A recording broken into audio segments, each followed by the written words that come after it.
Software company Infosys का एक विज्ञापन है। किसी कार्यालय का दृश्य है। बॉस अपने कमरे से निकल रही हैं। एक कर्मचारी को कुछ निर्देश देती हैं। तभी मोबाइल फोन पर कुछ देखकर टेंशन में आ जाती हैं। अपनी सेक्रेटरी के पास जाकर पूछती हैं, When did this meeting happen? ये मीटिंग कब हुई? सेक्रेटरी चेक करके बताती है, कल देर शाम को 8 बजे के आसपास। सफाई देते हुए कहती है, We assumed you would be busy with the baby. हमने सोचा कि आप अपने बच्चे के साथ व्यस्त होंगी। बॉस के चेहरे पर चिढ़ देखा जा सकता है। ऑफिस की दीवार पर छप जाता है, We assumed. गुस्से में तमतमाई बॉस कमर पर हाथ रखे खड़ी है। स्क्रीन पर लिखा हुआ आता है, When you take away her right to make decision by assuming for her, you are being unconsciously gender biased. जब आप उसके लिए निर्णय लेने का अधिकार छीन लेते हैं, तो आप अनजाने में जेंडर बायस अर्थात स्त्री पुरुष के बीच भेदभाव करने वाले होते हैं।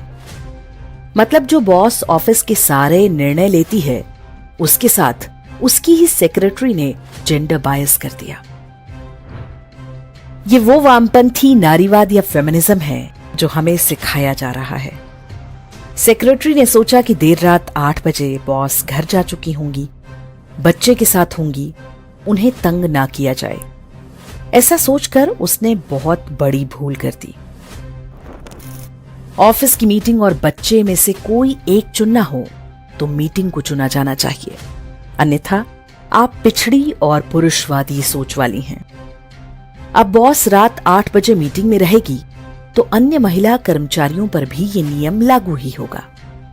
काम के नियत घंटे और कार्यस्थल पर मिलने वाली सुविधाएं, वो सारे अधिकार जो महिलाओं ने बीते 100 वर्षों में पाए हैं, इस वामपंथी विज्ञापन ने एक झटके में सब पर पानी फेर दिया। ये विज्ञापन उस इन्फोसिस कंपनी का है जिसके मालिक हैं NR नारायण मूर्ति, वही जिन्होंने कुछ समय पहले बयान दिया था कि लोगों को 8 नहीं बल्कि 12 घंटे की शिफ्ट में काम करना चाहिए, केवल 1 दिन का साप्ताहिक अवकाश मिलना चाहिए। तब उनका भारी विरोध हुआ था। लोगों ने कहा कि 12 घंटे दफ्तर में रहेंगे तो घर परिवार को कब समय देंगे। सॉफ्टवेयर के धंधे से नारायण मूर्ति ने बहुत धन और सम्मान कमाया है, किंतु लगता है वे इतने से संतुष्ट नहीं। वर्ष 2021 में उनके मन में राष्ट्रपति बनने की इच्छा जागृत हुई थी। तब उन्हें राष्ट्रपति पद के लिए सर्वसम्मति उम्मीदवार बनाने की अटकलें मीडिया में प्लांट की गई थी। वो तो हो नहीं पाया। अब सोशल मीडिया पर नया अभियान चल रहा है कि नारायण मूर्ति को भारत रत्न दिया जाना चाहिए। इन्फोसिस भारत की प्रतिष्ठित कंपनियों में से एक है।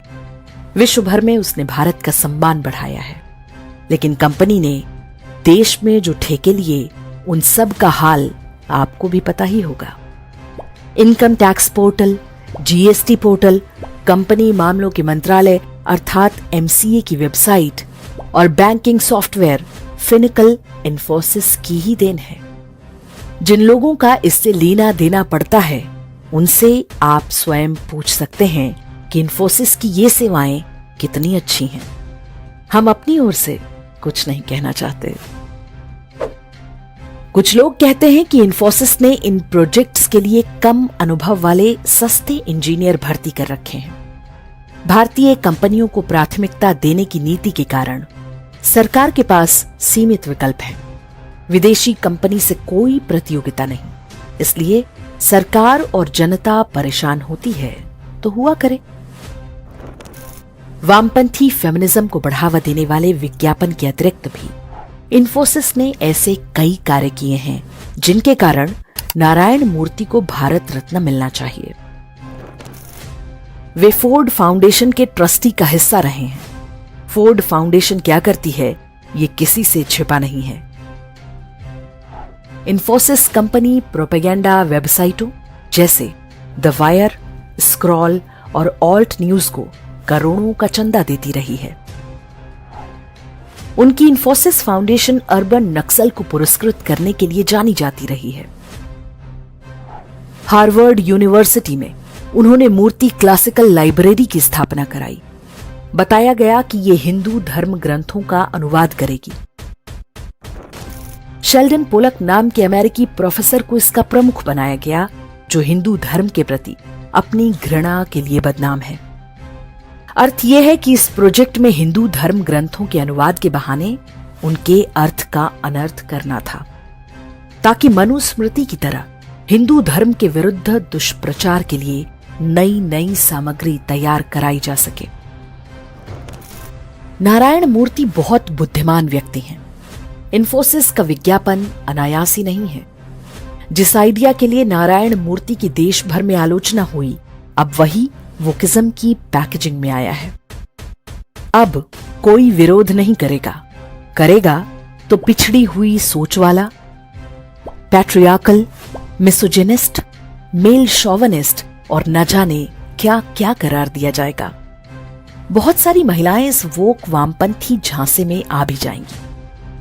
उन्हें कार्यालय के समय के बाद भी मीटिंग को बच्चे पर प्राथमिकता देना आजादी के लिए आवश्यक लगेगा। एक समय था जब ट्रेनों बसों में लोग महिलाओं को स्वतः ही सीट दे देते थे। जो पुरुष ऐसा नहीं करते थे उन्हें असभ्य माना जाता था। फिर फेमिनिज्म ने बताया कि वे किसी से कमजोर थोड़े ही हैं जो कोई पुरुष उन्हें बैठने को सीट दे। वही फेमिनिज्म महिलाओं को समझा रहा है कि बंदूक पकड़ो और युद्ध के मैदान में लड़ने जाओ। हर वो काम करो जो पुरुष करते हैं। तुम्हारी स्वतंत्रता तुम्हारे स्त्री होने में नहीं, तुम्हें पुरुष बनना होगा। इन्फोसिस का यह विज्ञापन कुछ कंपनियों और उनके मैनेजमेंट के एक रोग का लक्षण है। इसके रोगी के पेट में सोशल मैसेज देने की गुड़गुड़ाहट मचती है। वे समाज, देश और धर्म के नियम तय करना चाहते हैं। ऐसे विचित्र विज्ञापन उसी का परिणाम है। अच्छी बात केवल यह है कि समाज अब ऐसी मानसिकता और उसके पीछे के खेल को भली